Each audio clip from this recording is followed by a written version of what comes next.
ser humano é um espírito encarnado, disso ninguém deveria duvidar, e mais ainda, nunca deveria se esquecer. E cada fase de seu desenvolvimento físico merece ser bem estudado, para que suas potencialidades possam ser maximizadas. Se a ciência já reconhece hoje que durante a gestação o espírito, esse espírito em processo de viabilização de uma nova experiência num corpo carnal, repercute muito do ambiente, não só materno, interno, portanto, mas também externo, como sons, vibrações, demonstrações afetivas. O que dizer da infância e da adolescência?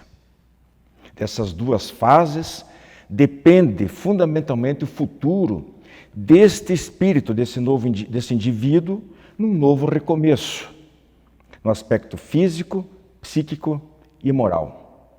Tão importante quanto a alimentação e a instrução, impossível negar o papel fundamental da educação ampla, intelectual, social e de valores éticos.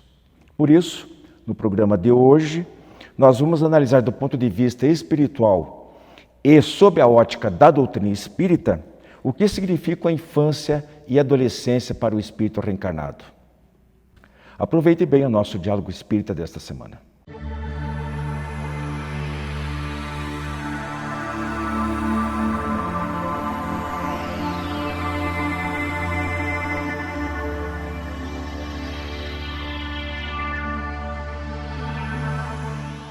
Amigos do Diálogo Espírita, nós estamos iniciando o nosso tema livre de hoje. Vamos falar aqui sobre o ciclo da vida, o espírito durante a infância e adolescência. Fases também importantíssimas para o espírito reencarnado. Comigo aqui a Andréia e o Joilson, mais uma vez, sejam bem-vindos. Na semana passada, ou melhor, depois do programa da semana passada, eu me ocupei com algumas pesquisas sobre a situação do espírito durante a gestação, que foi o assunto do nosso tema livre justamente da semana passada. E eu redescobri algumas coisas muito interessantes que complementam e reforçam aquilo que nós trouxemos naquela oportunidade. Então, antes de nós seguirmos, André e Wilson, com o assunto propriamente dito de hoje, que é a infância e adolescência, eu gostaria de fazer esses acréscimos aqui e ver o que a gente aproveita, até como ilustração do que a gente falou na semana passada. Eu começaria aqui, me permitam, com um trechinho do livro A Gênese, de Allan Kardec, quando ele diz o seguinte: um fenômeno particular, igualmente assinalado pela observação, acompanha sempre a encarnação do espírito. Desde que este, apanhado pelo laço fluídico que o liga ao germe, entra em estado de perturbação, essa perturbação cresce à medida que o laço se firma e nos últimos momentos o espírito perde toda a consciência de si mesmo, de modo que ele nunca é testemunha consciente de seu nascimento. No momento em que a criança respira, o espírito começa a recuperar suas faculdades, as quais se desenvolvem à medida que se formam e consolidam os órgãos que devem servir para a sua manifestação. E ainda o começo do parágrafo seguinte: porém, ao mesmo tempo que o espírito recupera a consciência de si mesmo, perde a recordação do seu passado, sem perder as faculdades, as qualidades e as aptidões adquiridas anteriormente, aptidões que estavam momentaneamente colocadas em estado latente, e que ao retomar a sua atividade vão ajudá-lo a fazer mais ou melhor que anteriormente não fez. Renascer a partir do ponto em que deixou seu progresso anterior. Isto é para ele um novo ponto de partida, um novo degrau a subir. E aí é o suficiente do que a gente gostaria de ilustrar. Bom, na questão 380 do Livro dos Espíritos, depois eu juro que eu deixo vocês falarem bastante, tá bom? Questão 380 do Livro dos Espíritos diz que a perturbação, aquela que nós falamos na semana passada, Kardec coloca que ela não cessa subitamente com o nascimento. Ela só termina após o pleno desenvolvimento dos órgãos. O espírito pensa como criança e não como um espírito adulto que ele já foi.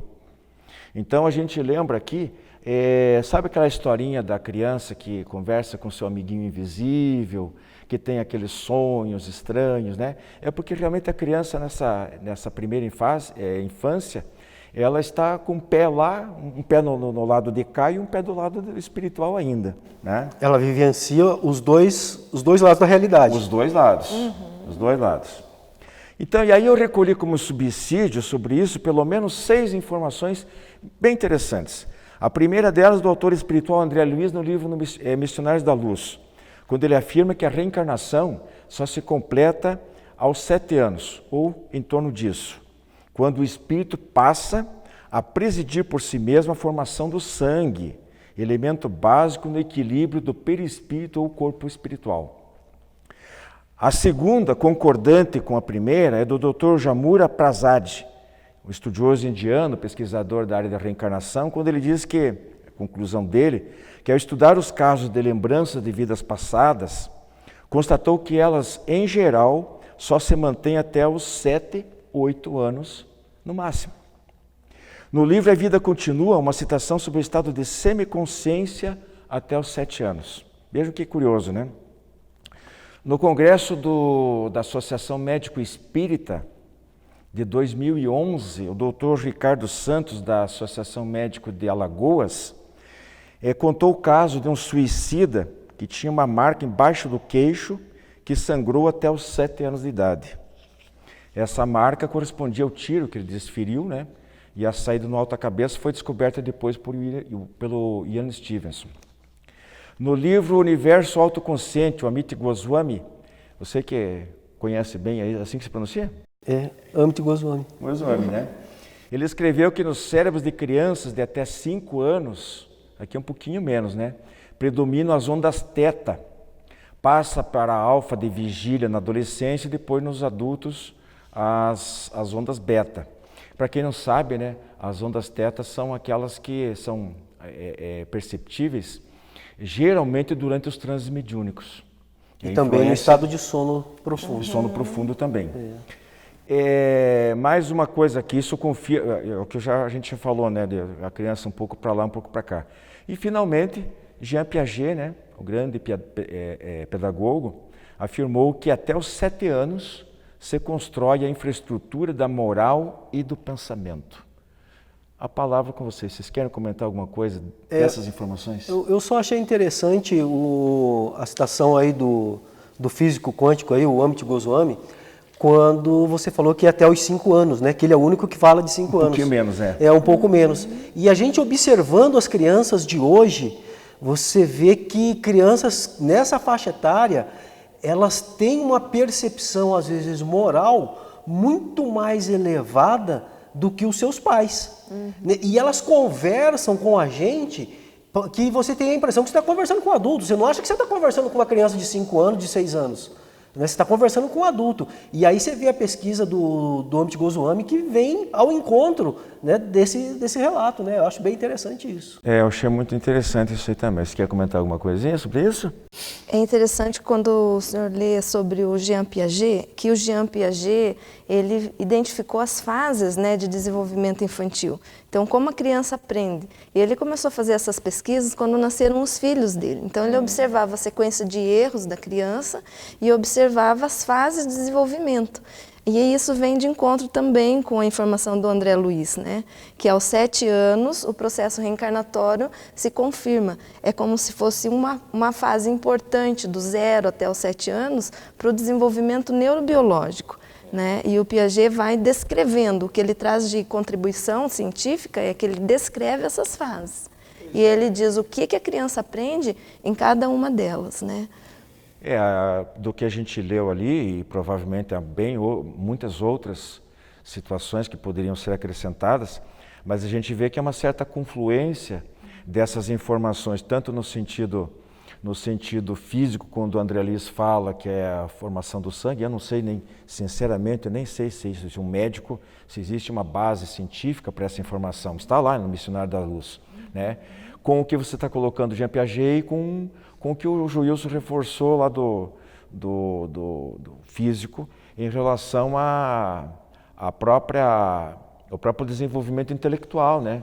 Então parece que realmente uma confluência nessa idade para acoplar o perispírito, corpo mental, ao corpo físico, né? Corpo físico. E a gente observa também que em muitos casos, né, de crianças que têm assim a sua mediunidade, digamos assim, muito clara ali, e a criança conversa com os espíritos e vê, que quando chega nessa fase dos 7 anos, ela simplesmente desaparece. Né? Então tem muitos pais que nos procuram na casa espírita e desesperados, né? Porque o filho está vendo, está conversando, está falando com todo mundo e eles querem que cesse isso. E uma coisa que a gente questiona é isso: qual que é a idade da criança? Ela está ali entre os 5 e 6 anos.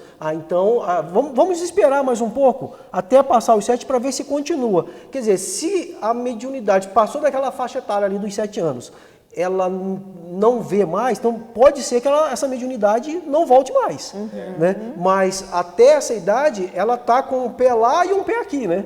No plano espiritual e outro aqui.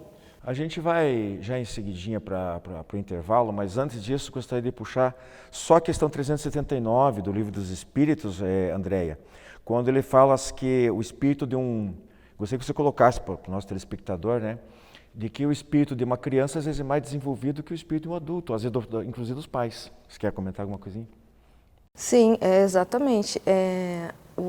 Às vezes, às vezes não, né? Sempre essa habilidade que o espírito traz, né? Ele vai fazer parte da vida da criança, porém a memória da criança, ela não está completa, né? A criança não vai lembrar exatamente das vidas passadas ou da vida passada mais próxima, né? Mas ele traz essas habilidades, como o Joilson falou, né? Às vezes você está conversando com a criança e parece que ela tem um grande número de informação, ainda mais hoje na era da internet, né?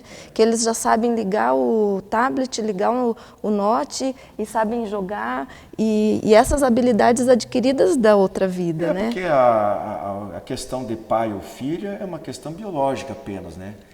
Os pais servem para oportunizar o retorno de um espírito que às vezes é milenar, mais antigo do que dos próprios pais, embora a antiguidade não seja sinônimo de desenvolvimento, né? Porque às vezes há os mais novos também que são mais desenvolvidos. Mas assim, o espírito dos pais às vezes estão num estágio inferior daquele filho, né? Um gênio, por exemplo, né? Os grandes gênios, eles reencarnam, às vezes são filhos de pais medíocres. A história está cheia dessas situações e o inverso também, né? Bom, a gente então, como eu falei, a gente volta rapidinho, 30 segundos, para dar continuidade ao nosso tema de agora, ok? A Casa Editora Oclarim divulga há mais de um século a luz e o conhecimento da doutrina espírita com valioso conteúdo, de belíssimos romances a esclarecedoras obras doutrinárias. Conheça, divulgue e compartilhe a lucidez do Espiritismo. Casa Editora Oclarim. Acesse www.oclarim.com.br. Estamos de volta com o nosso tema livre, falando do espírito reencarnado durante as fases de infância e adolescência. Joilson, a questão 383 do Livro dos Espíritos, o que ela fala ali da importância da infância? Qual é uma das finalidades do espírito passar pela infância? Então, essa é uma questão que os espíritos vêm esclarecer.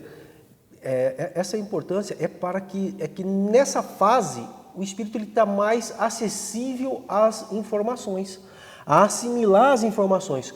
Como houve aquele esquecimento dele, que nós já comentamos, né, no momento da reencarnação, que os laços foram se apertando e ele então esquece a sua vida pregressa, então ele fica mais suscetível a receber as informações para essa existência que ora se inicia. Então, toda a informação, digamos assim, moral, toda a informação religiosa, os conhecimentos, digamos assim, éticos e morais que os seus pais passarem para ele vai assimilar com muito mais facilidade. É igual aquele ditado, né, como a gente costuma dizer por aí, né, que cachorro, como é que é? Cachorro velho não aprende truque novo, né? Então, para o espírito é a mesma coisa. Então, quando ele está reencarnando, está ali, recente, a criança, ela vai assimilar com muito mais facilidade as informações do que se já nascesse com toda aquela informação que ele trouxesse consciente de uma vida pregressa. Você poderia ler para nós um trechinho, Andréia, da questão 385 ali? Eu acho muito pertinente ao que nós estamos tratando. Tá, diz assim: a infância ainda tem outra utilidade. Os espíritos só entram na vida corpórea para se aperfeiçoarem e para se melhorarem. A delicadeza da idade infantil os torna brandos, acessíveis aos conselhos da experiência e dos que devam fazê-los progredir. Nessa fase é que eles podem reformar os caracteres e reprimir os maus pendores. Tal o dever que Deus impôs aos pais, missão sagrada de que terão que dar contas.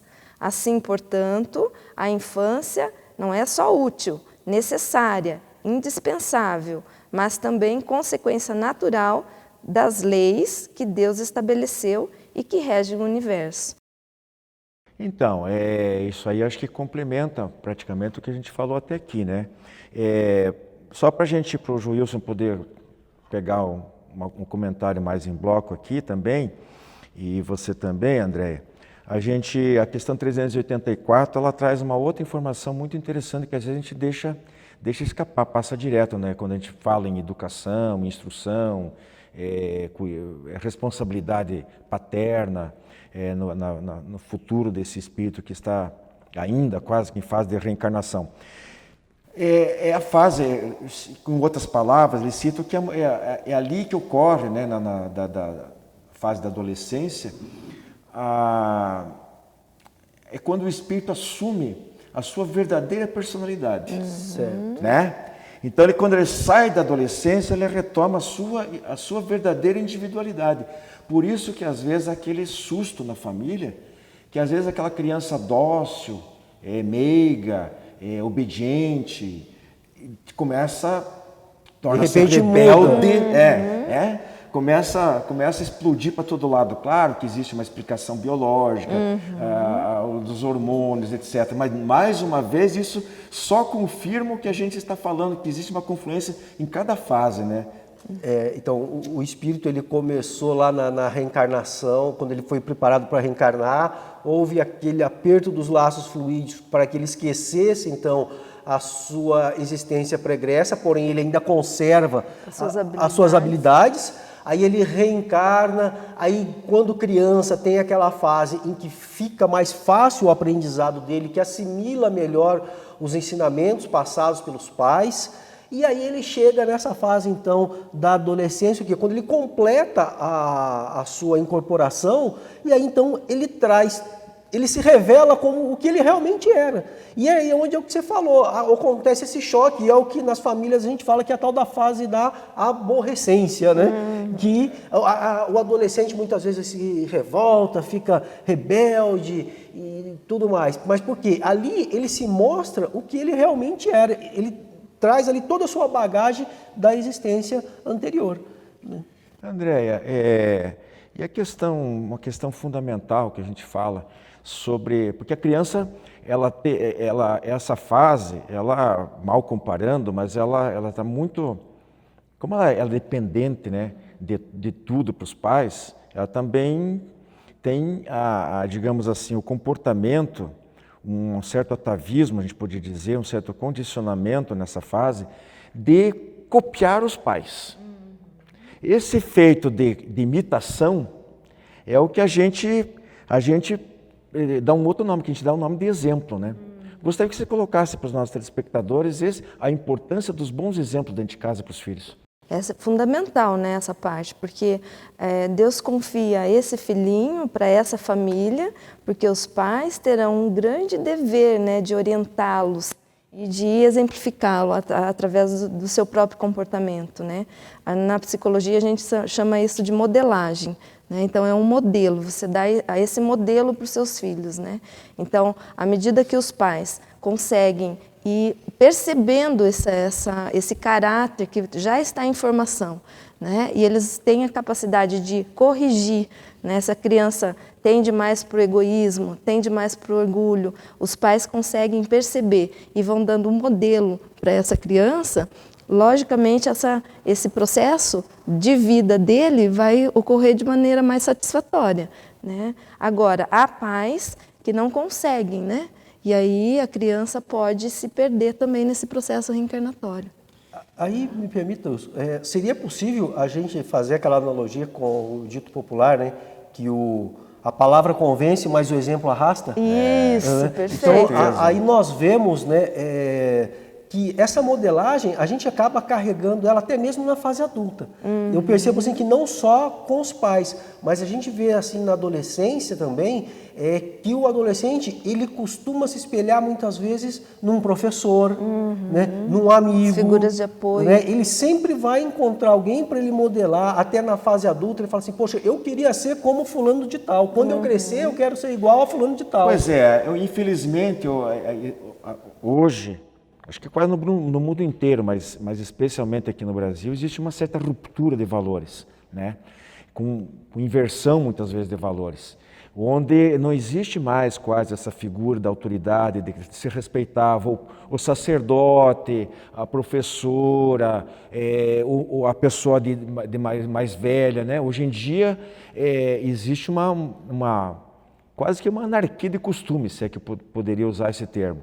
E isso que preocupa muito, e aumenta mais ainda a responsabilidade dos pais, porque é o exemplo para toda a vida e para depois dessa vida. Porque aquilo que os pais errarem por omissão ou enfim, por não querer tomar as rédeas da educação do filho, achando que deve deixar, que não se importa, ou por falta de tempo, não sei o quê. Ou até mesmo por sentimento de culpa, né? Exatamente. Vai criar um grande problema para esses adultos, para os filhos adultos nessa encarnação e para as próximas, porque tudo que ele fizer de errado porque não recebeu a educação adequada, vai repercutir nas reencarnações futuras. Exatamente. Né? Juízo, tem 20 segundos. Então, que sejamos os exemplos dentro da nossa casa para os nossos filhos, que da forma como nós agirmos, como nós os tratarmos e nós nos respeitarmos dentro do nosso lar, é como os nossos filhos irão tratar as pessoas depois na sociedade, porque eles crescem vendo o nosso comportamento e assimilando. Às vezes a gente acha que não, mas eles estão atentos a tudo, principalmente essa geração aí que pega tudo, parece que em fração de segundos, né? Exatamente. Então, meus amigos, nós seguimos com o nosso programa e na semana que vem a gente fala sobre o espírito reencarnado durante a juventude, ok? Até lá. Você que é distribuidor ou administra uma livraria espírita, não pode deixar de conhecer os livros da editora O Clarim, de Matão, São Paulo. Mais de 200 títulos à sua disposição, de primeiríssima qualidade, como recém-lançado, Até que a Morte os Reaproxime, autoria de Lourdes Carolina Gagete. Quais as consequências do orgulho e do preconceito? Uma jovem racista que fere e magoa enfrentará a própria consciência. Pedidos para o clarim@oclarim.com.br, o telefone 16 33 82 10 66 ou pelo Clube do Livro Espírita de Curitiba em adepr@adepr.com.br.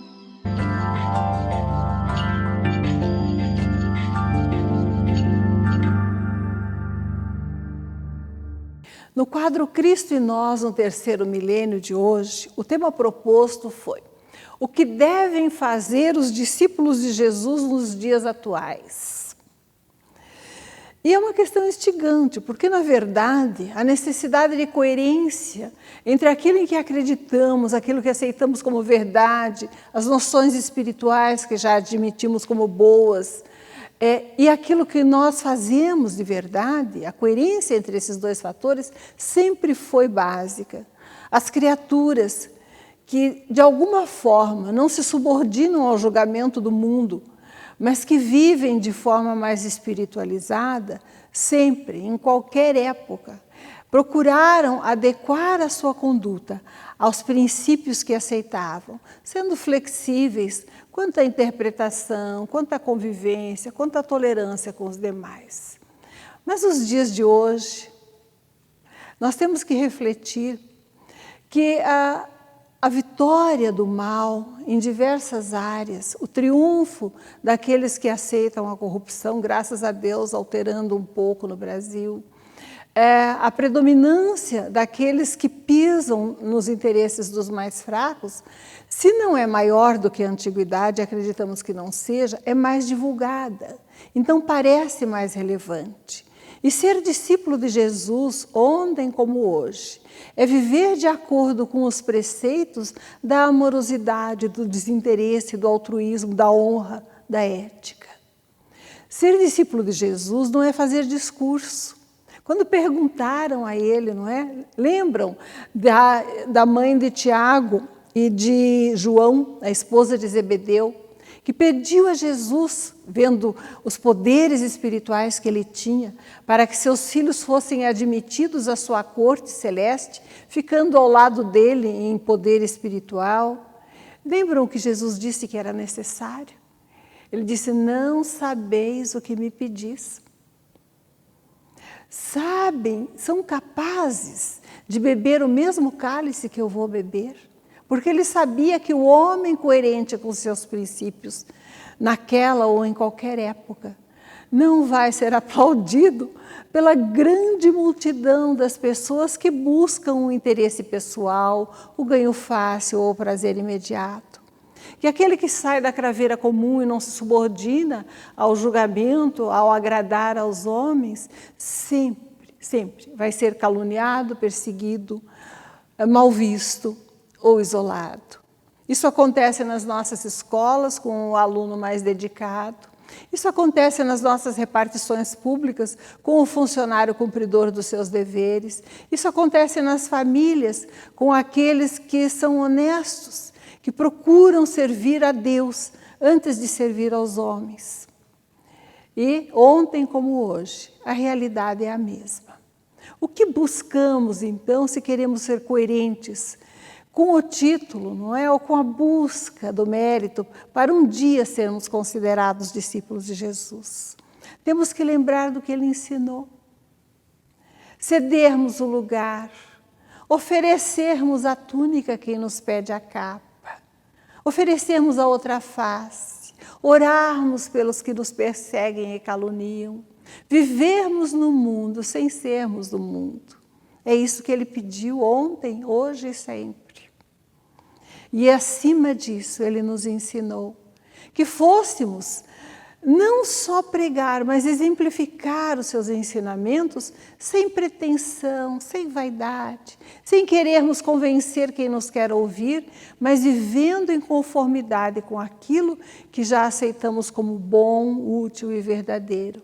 E disse que, acima de tudo, os seus discípulos seriam conhecidos por muito se amarem, por serem capazes ou fazerem um esforço coerente em direção a amarmos aos outros, não como queremos ser amados, mas como ele nos amou, o que exige muito mais do cristão.